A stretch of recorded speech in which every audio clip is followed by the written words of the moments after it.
ಮತ್ತು ಕಾರ್ಯಯೋಜನೆಯನ್ನು ಅತ್ಯಂತ ಆಸಕ್ತಿಯಿಂದ ಸಾದರಪಡಿಸಿದ. ಆತನ ಚಿಂತನೆಗಳು ಹಲವು ಸಮಯದ ನಂತರ ಗಾಂಧೀಜಿಯವರು ಅಳವಡಿಸಿಕೊಂಡರು. ಈ ಸಂದರ್ಭದಲ್ಲಿ ಉಲ್ಲೇಖಿತವಾಗಿರುವಂತಹ ವ್ಯಕ್ತಿ ಯಾರು ಅಂತೇಳಿ 1998 PSI ಕೇಳಿದಂತ ಪ್ರಶ್ನೆ ಇದು. PSI ಕೇಳಿದಂತ ಪ್ರಶ್ನೆ ಏನು ಅಂದ್ರೆ, ಆತ ತೀವ್ರವಾದಿಗಳ ವಿಚಾರಧಾರೆಯನ್ನು ಮತ್ತು ಕಾರ್ಯಯೋಜನೆಗಳನ್ನ ಅತ್ಯಂತ ಆಸಕ್ತಿಯಿಂದ ಸಾದರಪಡಿಸಿದ. ಆತನ ಚಿಂತನೆಗಳನ್ನ ಹಲವು ಸಮಯದ ನಂತರ ಗಾಂಧೀಜಿಯವರು ಅಳವಡಿಸಿಕೊಂಡರು. ಈ ಸಂದರ್ಭದಲ್ಲಿ ಉಲ್ಲೇಖಿತ ವ್ಯಕ್ತಿ ಯಾರು? ಬಾಲಗಂಗಾಧರ ತಿಲಕ, ಅರವಿಂದ್ ಘೋಷ್, ರವೀಂದ್ರನಾಥ್ ಟ್ಯಾಗೂರ್, ಮೌಲಾನಾ ಅಬ್ದುಲ್ ಕಲಾಂ ಆಜಾದ್. PSI 1998 ಕೇಳಿದ. ಭಾರತ ದೇಶದ ತೀವ್ರಗಾಮಿಗಳಲ್ಲಿ ಯಾರು ಗಾಂಧೀಜಿಯ ಮೇಲೆ ಅಗಾಧವಾದ ಪರಿಣಾಮವನ್ನು ಬೀರಿದ್ರು, ಅಗಾಧವಾದ ಪ್ರಭಾವ ಬೀರಿದ್ರು ಅಂದ್ರ ಅರವಿಂದ್ ಘೋಷ್ ಸರಿ ಉತ್ತರ. ಗಾಂಧೀಜಿ ಯಾರು ಮಹಾತ್ಮ ಗಾಂಧೀಜಿಯ ಮೇಲೆ ಅತ್ಯಂತ ಹೆಚ್ಚು ಪರಿಣಾಮವನ್ನು ಬೀರಿದಂತಹ ಮಹಾನ್ ವ್ಯಕ್ತಿ ಯಾರಂದ್ರ ಅರವಿಂದ್ ಘೋಷ್ ಸರಿಯಾಗಿರುವಂತ ಉತ್ತರ. ಅರವಿಂದ್ ಘೋಷ್.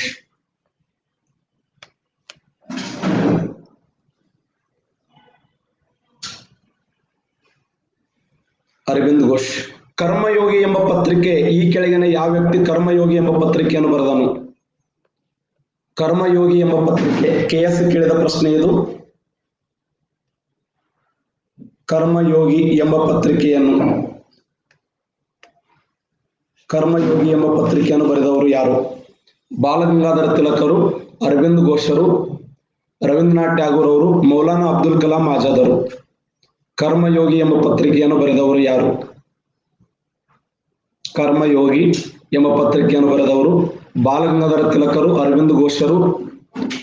ಸರಿಯಾದ ಉತ್ತರ ಅರವಿಂದ್ ಘೋಷ್.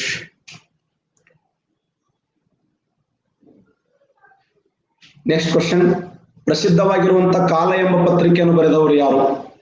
ಕಾಲ, ಕೇಸರಿ, ಮರಾಠ ಮತ್ತು ಕಾಲ ಎಂಬ ಪತ್ರಿಕೆಯನ್ನು ಬರೆದಂತ ವ್ಯಕ್ತಿ ಯಾರು? ಕಾಲ, ಕೇಸರಿ, ಮರಾಠ ಎಂಬ ಪತ್ರಿಕೆ. 93% ಕರೆಕ್ಟ್ ಆನ್ಸರ್. ಸ್ವತಂತ್ರ ಭಾರತದ ಮೊದಲ ಶಿಕ್ಷಣ ಸಚಿವರಾಗಿ ಸೇವೆಯನ್ನು ಮಾಡಿದವರು ಯಾರು? ಸ್ವತಂತ್ರ ಭಾರತದ ಮೊದಲ ಶಿಕ್ಷಣ ಸಚಿವರಾಗಿ ಸೇವೆಯನ್ನು ಮಾಡಿದವರು ಯಾರು? ಸ್ವತಂತ್ರ ಭಾರತದ ಮೊಟ್ಟ ಮೊದಲ ಶಿಕ್ಷಣ ಸಚಿವರಾಗಿ ಸೇವೆಯನ್ನು ಮಾಡಿದವರು 93% ರೈಟ್ ಆನ್ಸರ್. ಸರಿಯಾದ ಉತ್ತರ ಅಬ್ದುಲ್ ಕಲಾಂ ಆಜಾದ್. ಯಾರು ಬಾಲಗಂಗಾಧರ ತಿಲಕ್ 5% ಹಾಕ್ಯಾರಲ್ಲ. ಬಾಲಗಂಗಾಧರ ತಿಲಕ್ ಅವರು ಮರಣಪ್ಪಿದ್ದು 1920 ಆಗಸ್ಟ್ 1ರಂದು. 1920 ಆಗಸ್ಟ್ 1ರಂದು ಬಾಲಗಂಗಾಧರ ತಿಲಕ್ ಅವರು ಮರಣಪ್ಪಿದರೆ ನಮ್ಮ ದೇಶಕ್ಕೆ ಸ್ವತಂತ್ರ ಆಗಿದ್ದು ಯಾವಾಗ ಅಂದ್ರೆ 1947 ಆಗಸ್ಟ್ 15 ಭಾರತ ದೇಶದಲ್ಲಿ ನಾವು ಪ್ರತಿ ವರ್ಷ ಸ್ವತಂತ್ರ ದಿನವನ್ನಾಗಿ ಆಚರಣೆ ಮಾಡ್ತೀವಲ್ಲ. ನಾಳೆ ಕ್ವಶನ್ ಕೇಳ್ತಾ ನಿಮ್ಗೆ ಯಾರಾದ್ರು ಭಾರತ ದೇಶಕ್ಕೆ ಸ್ವತಂತ್ರ ಬಂದಿದ್ದು ಯಾವಾಗ ಅಂತಂದಾಗ ನೀವು ಕರೆಕ್ಟ್ ಆನ್ಸರ್ ಹೇಳಿದಿರ, ಎಲ್ಲೋ ಒಂದು ಕಡೆ ನಮ್ಮ ಮರ್ಯಾದೆಯನ್ನು ಕಾಪಾಡಿದಂಗೆ ಅನಿಸ್ತದೆ. ನಮ್ಮ ಮರ್ಯಾದೆಯನ್ನು ಕಾಪಾಡಿಸುವಂತ ಪ್ರಯತ್ನ ಎಲ್ಲವೂ ಕೂಡ ನಿಮ್ಮ ಕೈಯಲ್ಲಿರುವುದು.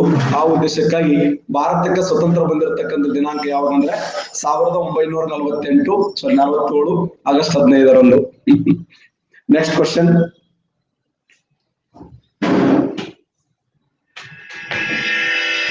ದಾದಾಬಾಯಿ ನೌರೋಜಿಯವರು ಒಟ್ಟು ಎಷ್ಟು ಬಾರಿ ಭಾರತದ ರಾಷ್ಟ್ರೀಯ ಕಾಂಗ್ರೆಸ್ ಅಧಿವೇಶನದ ಅಧ್ಯಕ್ಷರಾಗಿದ್ದರು? ದಾದಾಬಾಯಿ ನೌರೋಜಿಯವರು ಒಟ್ಟು ಎಷ್ಟು ಬಾರಿ ಭಾರತ ರಾಷ್ಟ್ರೀಯ ಕಾಂಗ್ರೆಸ್ ಅಧಿವೇಶನದ ಅಧ್ಯಕ್ಷರಾಗಿದ್ದರು? 2 ಬಾರಿ, 3 ಬಾರಿ, 4 ಬಾರಿ, 5 ಬಾರಿ. ಸರಿಯಾದ ಉತ್ತರ 3 ಬಾರಿ ರೈಟ್ ಆನ್ಸರ್. ಒಟ್ಟು ಅವರು ಎಷ್ಟು ಬಾರಿ ಭಾರತ ರಾಷ್ಟ್ರೀಯ ಕಾಂಗ್ರೆಸ್ ಅಧಿವೇಶನದ ಅಧ್ಯಕ್ಷರಾಗಿದ್ದರು ಅಂದ್ರ ಸರಿಯಾದ ಉತ್ತರ 3 ಬಾರಿ ಭಾರತದ ರಾಷ್ಟ್ರೀಯ ಕಾಂಗ್ರೆಸ್ ಅಧಿವೇಶನದ ಅಧ್ಯಕ್ಷರಾಗಿ ಸೇವೆಯನ್ನು ಮಾಡಿದರು. ಒಟ್ಟು ಎಷ್ಟು ಬಾರಿ ಅವರು ಭಾರತ ರಾಷ್ಟ್ರೀಯ ಕಾಂಗ್ರೆಸ್ ಅಧಿವೇಶನ ಅಧ್ಯಕ್ಷರಾಗಿ ಸೇವೆಯನ್ನು ಮಾಡಿದ್ದಾರೆ ಅಂದ್ರೆ 3 ಬಾರಿ. 2 ಬಾರಿ, 3 ಬಾರಿ, 4 ಬಾರಿ, 5 ಬಾರಿ. ಸರಿಯಾಗಿರುವಂತಹ ಉತ್ತರ 3 ಬಾರಿ. 3 ಬಾರಿ. ನಿಮ್ಗೆಲ್ಲ ಗೊತ್ತದ 3 ಬಾರಿ ಯಾವಾಗ ಅಂದ್ರೆ 1886ರಲ್ಲಿ ಒಮ್ಮೆ, 1893ರಲ್ಲಿ ಒಮ್ಮೆ, 1906ರಲ್ಲಿ ಒಮ್ಮೆ. ಒಟ್ಟು 3 ಬಾರಿ ಭಾರತದ ರಾಷ್ಟ್ರೀಯ ಕಾಂಗ್ರೆಸ್ ಅಧಿವೇಶನದ ಅಧ್ಯಕ್ಷರಾಗಿ ಸೇವೆಯನ್ನು ಮಾಡಿದವರು ದಾದಾಬಾಯಿ ನೌರೋಜಿ. ಇದು ಎಲ್ಲಿ ಕೇಳಿದ್ದಾರೆ ಕ್ವಶನ್ ಅಂದ್ರೆ, ಇದು ಕ್ವಶನ್ ಆಗಿದ್ದು ಎಲ್ಲಪ್ಪ ಅಂದ್ರ 1998 PSI ಕೇಳಿದಂತ ಪ್ರಶ್ನೆ. ಸಿವಿಲ್ PS 1998ರಲ್ಲಿ ಕೇಳಿದಂತ ಪ್ರಶ್ನೆ. ಈ ತರ ಸಾಕಷ್ಟು ಎಕ್ಸಾಮ್ ಕೇಳ್ತಾ ಬಂದಿದ್ದಾನೆ. ಮೇಲಿಂದ ಮೇಲೆ ಪ್ರಶ್ನೆಗಳು.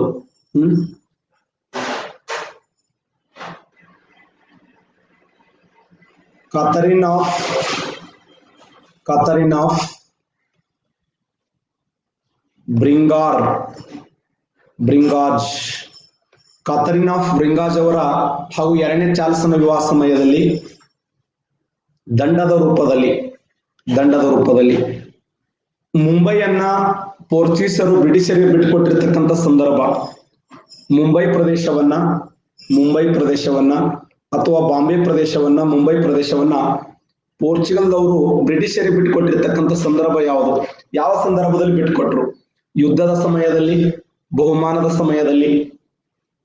ಕಾತರಿನ್ of Braganza C right answer C.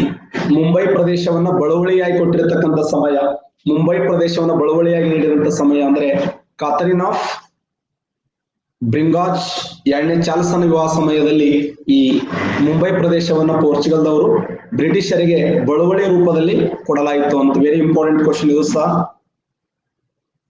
ಇದು ಎಲ್ಲಿ ಕ್ವಶನ್ ಆಗಿದೆ ಅಂತಂದ್ರೆ 2002 ಸಿವಿಲ್ PSI ಕೇಳಿದ ಪ್ರಶ್ನೆ. 2002 ಸಿವಿಲ್ PSI ಕೇಳಿದಂತ ಪ್ರಶ್ನೆ. ವೆರಿ ಇಂಪಾರ್ಟೆಂಟ್ ಆಗಿರುವಂತ ಕ್ವಶನ್ ಇದು ಸಹ.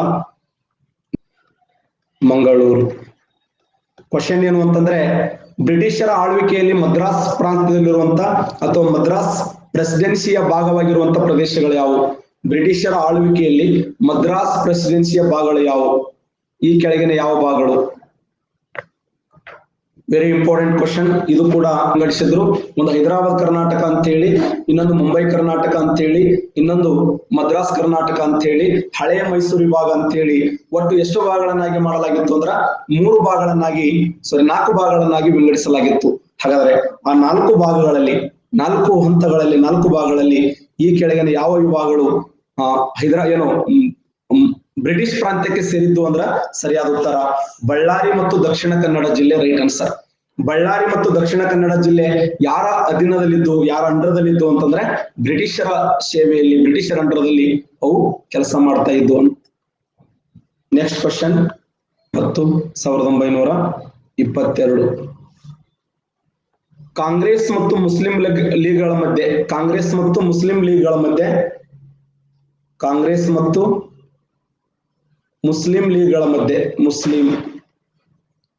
ಮತ್ತು ಮುಸ್ಲಿಂ ಲೀಗ್ಗಳ ಮಧ್ಯೆ ಯಾವ ವರ್ಷ ಲಕ್ನೋ ಒಪ್ಪಂದ ಜರುಗಿತು? ಲಕ್ನೋ ಒಪ್ಪಂದ ಮುಸ್ಲಿಂ ಮತ್ತು ಈ ಕಾಂಗ್ರೆಸ್ ಪಕ್ಷಗಳ ಮಧ್ಯೆ ಮತ್ತು ಮುಸ್ಲಿಂ ಲೀಗ್ಗಳ ಮಧ್ಯೆ, ಯಾಕಂದ್ರೆ ಅಖಂಡ ಭಾರತ ದೇಶವನ್ನು ಪ್ರತಿನಿಧಿಸುವಂತ ಇಂಡಿಯನ್ ನ್ಯಾಷನಲ್ ಕಾಂಗ್ರೆಸ್ ಮತ್ತು ಮುಸ್ಲಿಮರ ಆಕಾಂಕ್ಷೆಗಳನ್ನು ಈಡೇರಿಸುವ ಸಲುವಾಗಿ ಲಿಯಾಖತ್ ಅಲಿ ಖಾನ್ ಮತ್ತು ಸಲೀಂ ಉಲ್ಲಾ ಖಾನ್ ನೇತೃತ್ವದಲ್ಲಿ 1906ರಲ್ಲಿ ಬಾಂಗ್ಲಾದೇಶದ ಢಾಕಾದಲ್ಲಿ ಸ್ಥಾಪನೆಯಾಗಿರುವಂತಹ ಮುಸ್ಲಿಂ ಲೀಗದ ಮಧ್ಯದಲ್ಲಿ ಕೆಲವೊಂದು ಭಿನ್ನಾಭಿಪ್ರಾಯಗಳು ಉಂಟಾಗಿದ್ದು. ಹಾಗಾದ್ರೆ ಆ ಎರಡೂ ಭಿನ್ನಾಭಿಪ್ರಾಯಗಳನ್ನು ಒಂದು ಮಾಡುವ ಸಲುವಾಗಿ ಮೊಹಮ್ಮದ್ ಅಲಿ ಜಿನ್ನಾ ಆಗಿರಬಹುದು, ಬಾಲಗಂಗಾಧರ ತಿಲಕರಾಗಿರಬಹುದು, ಸರೋಜಿನಿ ನೈಡು ಆಗಿರಬಹುದು, ಅವರೆಲ್ಲ ಕೂಡ್ಕೊಂಡು ಒಂದು ಒಪ್ಪಂದ ಮಾಡ್ಕೊತಾರೆ, ಲಕ್ನೋ ಒಪ್ಪಂದ. ಯಾವ ವರ್ಷ ಲಕ್ನೋ ಒಪ್ಪಂದ ಜರುಗಿತು? ಇದು ಕೂಡ ಯಾವ ವರ್ಷ ಕ್ವಶನ್ ಆಗಿದೆ ಅಂದ್ರೆ 2005 PSI ಕೇಳಿದ ಪ್ರಶ್ನೆ. ಕ್ವಶನ್ 2005ರಲ್ಲಿ 54% ಕರೆಕ್ಟ್ ಆನ್ಸರ್ ಮಾಡಿದ್ದೀರಿ. ಇನ್ನೂ ಪರ್ಫೆಕ್ಟ್ ಆಗ್ಬೇಕು ನೋಡಿ ನೀವು, 1 ಮಾರ್ಕ್ಸ್ ಮಿಸ್ ಆಗಬಾರದು. ಆಧುನಿಕ ಭಾರತ ಇತಿಹಾಸದಲ್ಲಿ ಪ್ರತಿದಿನ 2 ಕ್ಲಾಸ್ ಇರ್ತವೆ. ಒಂದು 15 ದಿನ ಮುಗಿಸ್ಬಿಡ್ತೀನಿ ಸಿಲೆಬಸ್. ಒಂದ್ ಸ್ವಲ್ಪ ಗಟ್ಟಿ ಮನಸ್ಸು ಮಾಡಿ ಕೂತ್ ಕೇಳ್ರಿ ಪಾಠ ಎಲ್ಲ. ಅಲ್ಲ ಮತ್ತೆ 2007 PSI ಕೇಳಿದಂತ ಪ್ರಶ್ನೆ. 2017 PSI 2007ರಲ್ಲಿ ಕೇಳಿದಂತ ಪ್ರಶ್ನೆ. Very important. ಕಾಂಗ್ರೆಸ್ ಹಾಗೂ ಮುಸ್ಲಿಂ ಲೀಗ್ಗಳನ್ನ ಒಂದುಗೂಡಿಸಿದಂತ ಪ್ರಮುಖವಾಗಿರುವಂತ ವ್ಯಕ್ತಿ ಯಾರು? ರವೀಂದ್ರನಾಥ್ ಟ್ಯಾಗೂರ್, ದಾದಾಬಾಯಿ ನೌರೋಜಿ, ಗಾಂಧೀಜಿ, ಮದನ್ ಮೋಹನ್ ಮಾಳವೀಯ. 2007 ಸಿವಿಲ್ PSI ಕೇಳಿದ ಪ್ರಶ್ನೆ. ರವೀಂದ್ರನಾಥ್ ಟ್ಯಾಗೂರ್, ದಾದಾಬಾಯಿ ನೌರೋಜಿ, ಗಾಂಧೀಜಿ, ಮದನ್ ಮೋಹನ್ ಮಾಳವೀಯ. 2007 PSI ಕೇಳಿದಂತ ಪ್ರಶ್ನೆ ಇದು. 1916ರಲ್ಲಿ ಕಾಂಗ್ರೆಸ್ ಮತ್ತು ಮುಸ್ಲಿಂ ಲೀಗ್ಗಳನ್ನು ಒಂದುಗೂಡಿಸಲು ಕಾಂಗ್ರೆಸ್ ಮತ್ತು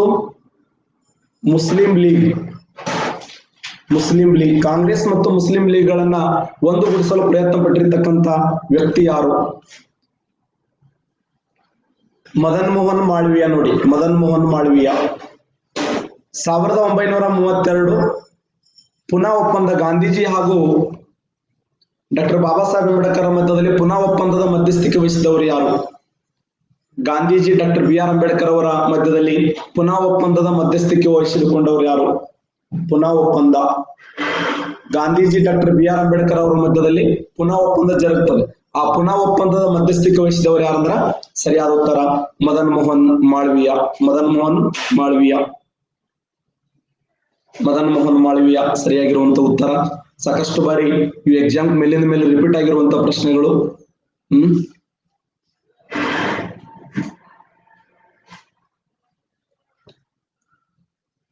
Subhash Ramaswamy Nayakar.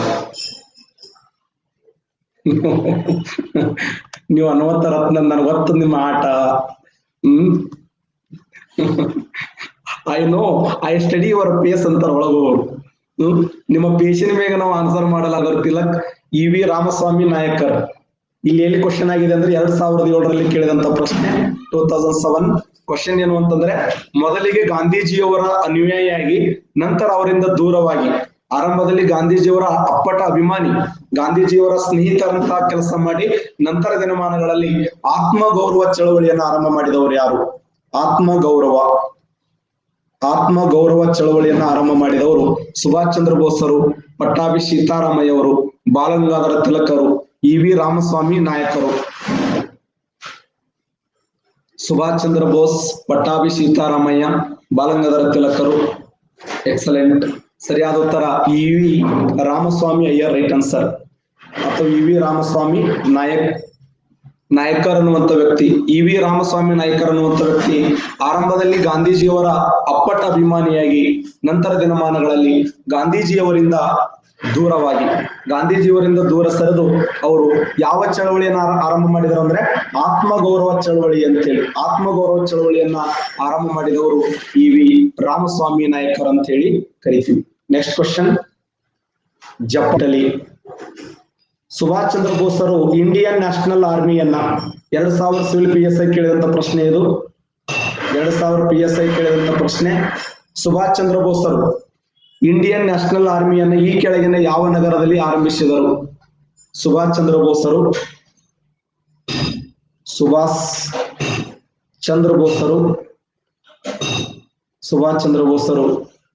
Indian National Army, INA ಕರಿತೀವಿ. ಇಂಡಿಯನ್ ನ್ಯಾಷನಲ್ ಆರ್ಮಿಯನ್ನ ಯಾವ ಸ್ಥಳದಲ್ಲಿ ಆರಂಭಿಸಿದರು? ಜಪಾನ್ ದೇಶದಲ್ಲಿ, ಜರ್ಮನಿ ದೇಶದಲ್ಲಿ, ಸಿಂಗಾಪುರದಲ್ಲಿ, ಇಟಲಿ ದೇಶದಲ್ಲಿ. ಯಾವ ರಾಷ್ಟ್ರದಲ್ಲಿ? Japan, Germany, Singapore, Italy. Japan, Germany, Singapore, Italy. 2000 civil PSI ಕೇಳಿದಂತ ಪ್ರಶ್ನೆ. ಸುಭಾಷ್ ಚಂದ್ರ ಬೋಸರು ಇಂಡಿಯನ್ ನ್ಯಾಷನಲ್ ಆರ್ಮಿಯನ್ನ ಈ ಕೆಳಗಿನ ಸ್ಥಳದಲ್ಲಿ ಸ್ಥಾಪಿಸಿದವರು ಅಂದ್ರೆ ಸರಿಯಾಗಿರುವಂತ ಉತ್ತರ ಯಾವಂದ್ರ Singapore.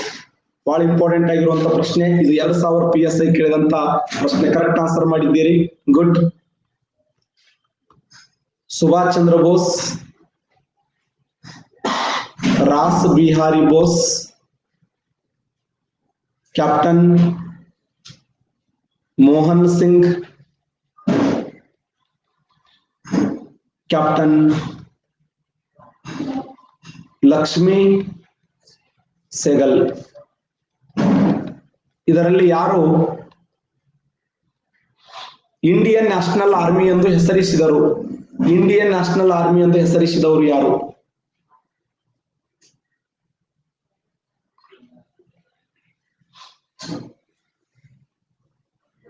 Into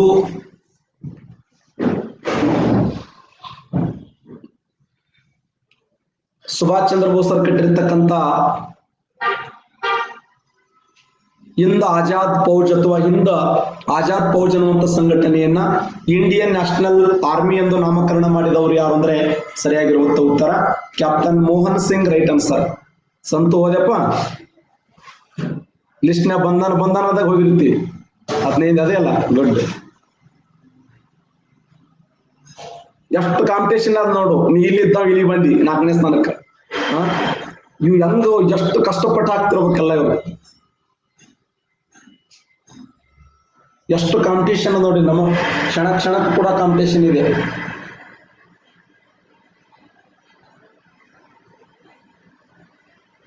next question, A B C D.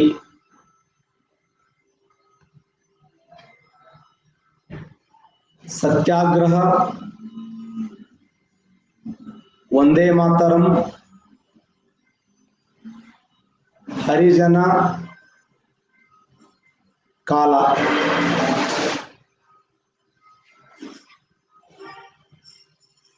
Question ಏನು ಅಂತಂದ್ರೆ 1928ರಲ್ಲಿ ಸರ್ದಾರ್ ವಲ್ಲಭಾಯ್ ಪಟೇಲ್ ಅವರು ಗುಜರಾತದ ಬಾರ್ಡೋಲಿ ಎಂಬ ಸ್ಥಳದಲ್ಲಿ ಕರ ನಿರಾಕರಣೆ ವಿರುದ್ಧ ಹೋರಾಟವನ್ನು ಮಾಡ್ತಾ ಇದ್ರು. ಆ ಹೋರಾಟದಲ್ಲಿ ಸರ್ದಾರ್ ವಲ್ಲಭಾಯ್ ಪಟೇಲ್ ಅವರ ಮಗಳಾಗಿರುವಂತಹ ಮಣಿಬೇನ್ ಅವರು ಪಾಲ್ಗೊಂಡಿದ್ರು. ಆ ಮಣಿಬೇನ್ ಅವರು ಬರೆದಂತ ಪ್ರಸಿದ್ಧವಾದಂತ ಪತ್ರಿಕೆ ಯಾವುದು?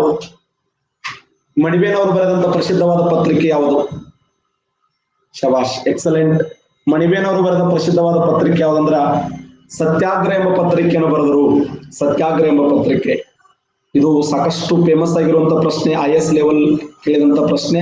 ಸತ್ಯಾಗ್ರಹ ಎಂಬ ಪತ್ರಿಕೆಯನ್ನು ಬರೆದವರು ಯಾರು ಅಂದ್ರೆ ಮಣಿಬೇನ್. ಅವರ ತಂದೆ ಹೆಂಗ್ ಹೇಳ್ತಾರಲ್ಲ, ತಂದೆಯಂತೆ ಆ ಮಗಳು ವಿಚಾರಗಳನ್ನು ವ್ಯಕ್ತಪಡಿಸ್ತಾಳೆ. ಏನು ಅಂತಂದ್ರೆ, ಇಡೀ ಭಾರತ ದೇಶದ ಇತಿಹಾಸದಲ್ಲಿ ಭಾರತ ದೇಶದ ಭೂಮಿಯನ್ನ ಇಂಗ್ಲೆಂಡ್ ದೇಶಕ್ಕೆ ತೆಗೆದುಕೊಂಡು ಹೋರಿ ಅಂತ ಕರೆ ಕೊಟ್ಟಂತ ವ್ಯಕ್ತಿ ಯಾರು ಅಂತಂದ್ರೆ ಆತ ಸರ್ದಾರ್ ವಲ್ಲಭಾಯ್ ಪಟೇಲ್. ತಂದೆಯ ಮಾತಿನಂತೆ ಮಗಳು ತಂದೆಯಂತೆ ಆ ಅಂಶವನ್ನು ಬರೀತಾಳೆ. ಯಾವ ಪತ್ರಿಕೆಯಲ್ಲಿ ಅಂದ್ರೆ ಸತ್ಯಾಗ್ರಹ ಎಂಬ ಪತ್ರಿಕೆಯಲ್ಲಿ. ಇಂಡಿಯನ್ ಒಪಿನಿಯನ್ ಎಂಬ ಪತ್ರಿಕೆ ಯಾವ ಪತ್ರಿಕೆಯಾಗಿ ಬದಲಾವಣೆ ಆಯಿತು? ಆರಂಭದಲ್ಲಿ ಇಂಡಿಯನ್ ಒಪಿನಿಯನ್ ಅನ್ನುವಂಥ ಪತ್ರಿಕೆ ಯಾವ ಪತ್ರಿಕೆಯಾಗಿ ಬದಲಾವಣೆ ಇತ್ತು? ಎಕ್ಸಲೆಂಟ್, ಹರಿಜನ ಎನ್ನುವಂತ ಪತ್ರಿಕೆಯಾಗಿ ಬದಲಾವಣೆ ಇತ್ತು 1934ರಲ್ಲಿ. 1934ರಲ್ಲಿ ಆರಂಭದಲ್ಲಿ ಆ ಪತ್ರಿಕೆ ಹೆಸರೇನು ಅಂತಂದ್ರೆ ಇಂಡಿಯನ್ ಒಪಿನಿಯನ್. ಆ ಇಂಡಿಯನ್ ಒಪಿನಿಯನ್ ಅನ್ನುವಂಥ ಪತ್ರಿಕೆ ಯಾವ ಪತ್ರಿಕೆಯಾಗಿ ಬದಲಾವಣೆ ಆಯಿತು ಅಂದ್ರ ಹರಿಜನ ಅನ್ನುವಂಥ ಪತ್ರಿಕೆಯಾಗಿ ಬದಲಾವಣೆ ಆಯಿತು. ಇದು ಯಾರ ಪತ್ರಿಕೆ ಅಂದ್ರೆ ಮಹಾತ್ಮ ಗಾಂಧೀಜಿಯವರ ಪತ್ರಿಕೆಯಾಗಿರುವಂತ ಇಂಡಿಯನ್ ಒಪಿನಿಯನ್ ಅನ್ನುವಂಥ ಪತ್ರಿಕೆ ಇದು ಯಾವ ಪತ್ರಿಕೆಯಾಗಿ ಬದಲಾವಣೆ ಆಯಿತು ಅಂದ್ರ ಹರಿಜನ ಅನ್ನುವಂಥ ಪತ್ರಿಕೆಯಾಗಿ ಬದಲಾವಣೆ ಆಯಿತು. ಇದು ಕೂಡ ವೆರಿ ಇಂಪಾರ್ಟೆಂಟ್ ಆಗಿರುವಂತ ಕ್ವಶನ್. ನೆಕ್ಸ್ಟ್ ಕ್ವಶನ್, ಇನ್ ಎರಡು ಮೂರು ಕ್ವಶನ್ ಕೇಳ್ಬಿಡ್ತೀನಿ. A B C D. Simon ಆಯೋಗ,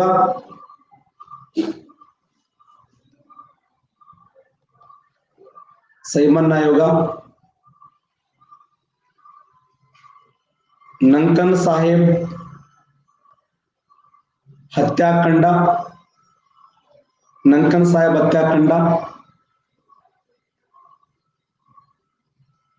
ಅಂಕೋಲಾ ಉಪ್ಪಿನ ಸತ್ಯಾಗ್ರಹ,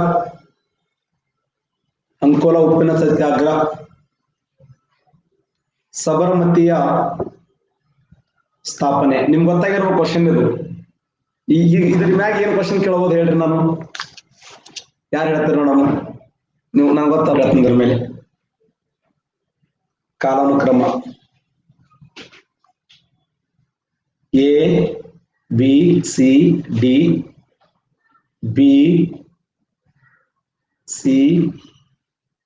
ಕರೆಕ್ಟ್ ಆನ್ಸರ್ ಹಾಕ್ರಿ ನೋಡೋಣ.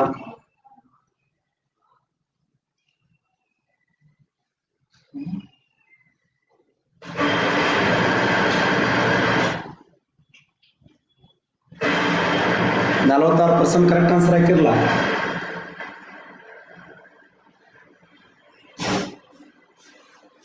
ಸರಿಯಾಗಿರುವಂತ ಉತ್ತರ ಯಾವುದಂದ್ರೆ right answer D, first Sabarmati ಸ್ಥಾಪನೆ.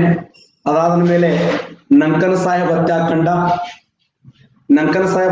ಆದ ನಂತರ ಸೈಮನ್ ಆಯೋಗ ಆದ ಮೇಲೆ ಅಂಕೋಲಾ ಉಪ್ಪಿನ ಸತ್ಯಾಗ್ರಹ. ಸ್ವಲ್ಪ ಚೇಂಜ್ ಆದ್ರೂ ಕೂಡ ಮಾರ್ಕ್ಸ್ ಮಿಸ್ ಆಗ್ತಾವ, ನೆನ್ಪಿಡಿ. ಸ್ವಲ್ಪ ಚೇಂಜ್ ಆದ್ರೂ ಮಾರ್ಕ್ಸ್, ಯಾಕಂದ್ರೆ ಕಾಲಾನುಕ್ರಮದಲ್ಲಿ ಕರೆಕ್ಟ್ ಆಗಿ ಬರೀಬೇಕು ನೀವು. ಸ್ವಲ್ಪ ಹೆಚ್ಚು ಕಡಿಮೆ ಆದ್ರೂ ಕೂಡ ಮಾರ್ಕ್ಸ್ ಮಿಸ್ ಆಗುವಂತ ಸಾಧ್ಯತೆ ಇದೆ. A B C D. ಕೊನೆಯ ಪ್ರಶ್ನೆ,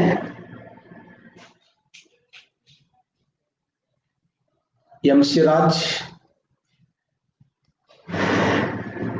MR ಜೈಕರ್, ಮತ್ತು ತೇಜ್ ಬಹದ್ದೂರ್ ಸಪ್ರು, MC ರಾಜ್, MR ಜೈಕರ್ ಮತ್ತು ತೇಜ್ ಬಹದ್ದೂರ್ ಸಪ್ರು, RH ದೇಶಪಾಂಡೆ,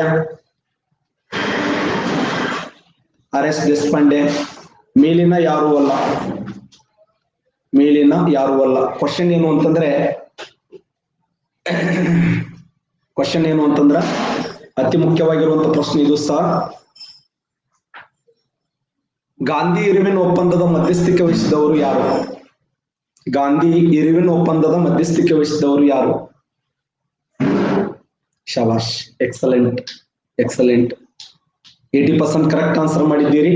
ಗುಡ್. 74% ಬಂದ್ರಿ. ಇರ್ಲಿ. 1931 ಮಾರ್ಚ್